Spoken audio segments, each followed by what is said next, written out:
আমার বাচ্চার মানে সমস্যা এই নিউমোনিয়া এবং হামরোগে আক্রান্ত। আমরা 4 দিন হয়ে আসতে, হ্যাঁ মানে চিকিৎসা চলছে সেই সদর মেডিকেলে, অল্প একটু সুস্থ হয়েছে। আমার স্বামীও অসুস্থ, ওই একই রোগ, ওনারও হামরোগ। 18 তারিখে আমরা আসি, আসার পর টেস্ট করছি, টেস্ট করার পর বলছে ওনার নিউমোনিয়া হয়েছে বাচ্চাটার। হওয়ার পর আবার 20 তারিখ আবার পলক স্যার বলছে জরুরি বিভাগে আসেন। আসার পর এই জায়গায় ছিলাম আমরা 3 দিন।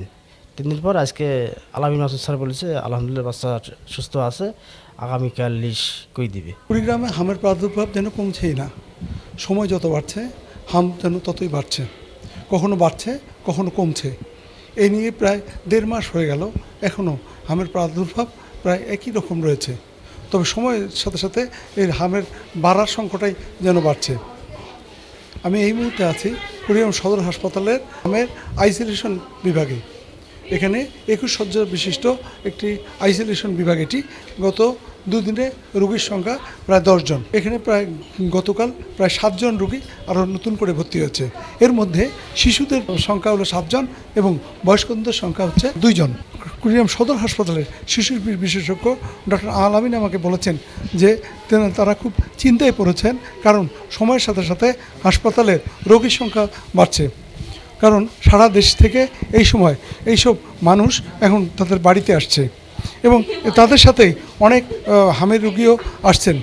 তিনি অনুরোধ করেন যে হাম যেহেতু একটি ছোঁয়াচে রোগ, এই ছোঁয়াচে হওয়ার কারণে রোগীদের সাথে বাড়িতে যদি আসে তাকে একটু আলাদা রাখার যেন একটু ব্যবস্থা করা হয়।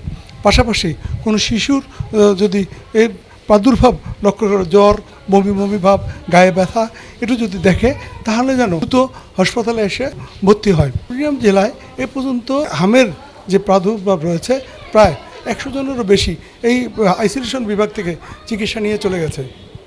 এবং এখানের যারা কর্মরত ডাক্তার, নার্স আমাকে জানিয়েছেন যে আসলে এই মৌসুমটাই যেহেতু হামের একটি মৌসুম, এ কারণে এর প্রাদুর্ভাব যেহেতু একটি ভাইরাস রোগ, এর প্রাদুর্ভাব থাকবে আরও কিছুদিন। ডাক্তাররা বলছেন যে আইসোলেশন বিভাগটি 24 ঘন্টা খোলা থাকে। কোনো শিশুর যেন কোনো অবস্থা দিন রাতে যখনই আসে তখনই এই চিকিৎসা সেবা দেওয়া হয় এবং হচ্ছে, যাতে কোনো অবস্থাতেই কোনো শিশুর যদি মৃত্যুর মতো কোনো ঘটনা না ঘটে। এখন পর্যন্ত জেলায় কোনো মৃত্যুর সংবাদ পাওয়া যায়নি। এই হামের জন্যে যে গত এপ্রিল মাস থেকে টিকা দেওয়া শুরু হয়েছে। মে মাসের 10 তারিখে এই টিকার কার্যক্রম শেষ হলেও এখনও হাসপাতাল এবং স্বাস্থ্যকেন্দ্রগুলোতে এই টিকার ব্যবস্থা চলছে, যারা এখনও দেয়নি। ঈদে যারা বাড়িতে এসেছে এবং যেসব শিশুর টিকা দেওয়া হয়নি তাদেরকেও যেন এই হাসপাতালে আসে এবং অথবা স্বাস্থ্যকেন্দ্রগুলোতে তারা যায় যাতে টিকা নেয়। এ পর্যন্ত 2,74,000 শিশুকে টিকা দেওয়া হয়েছে বলে সিভিল সার্জন অফিস থেকে আমাকে জানিয়েছেন।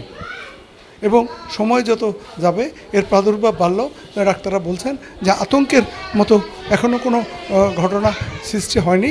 তবে এই ঈদ আর মাত্র 4 দিন আছে, এই সময় আরও হয়তো মানুষজন তারা আসবে এবং যখন আসবে তখন তাদেরকে এই হামের যদি কোনো রোগী তাদের সাথে আসে তারা যেন দ্রুত হাসপাতালে আসে, এটি যেন দ্রুত বেগে আর না ছড়ায়, এই চিন্তায় আছেন স্থানীয় ডাক্তাররা। কারণ যেহেতু দেশের অন্যান্য অঞ্চলের মতো এখনও এখানে ভয়াবহতার যে সৃষ্টি হয়নি, তবে স্বাভাবিকভাবে চলছে। যদি ঈদে এইভাবেই অব্যাহত থাকে তাহলে এদের সংখ্যা হয়তো আর বাড়বে না বলে স্থানীয় ডাক্তাররা বলেছেন। শিশু আক্রান্ত না হয় এই চেষ্টাটি অব্যাহত রয়েছে। রাজু মুস্তাফিজ, 71।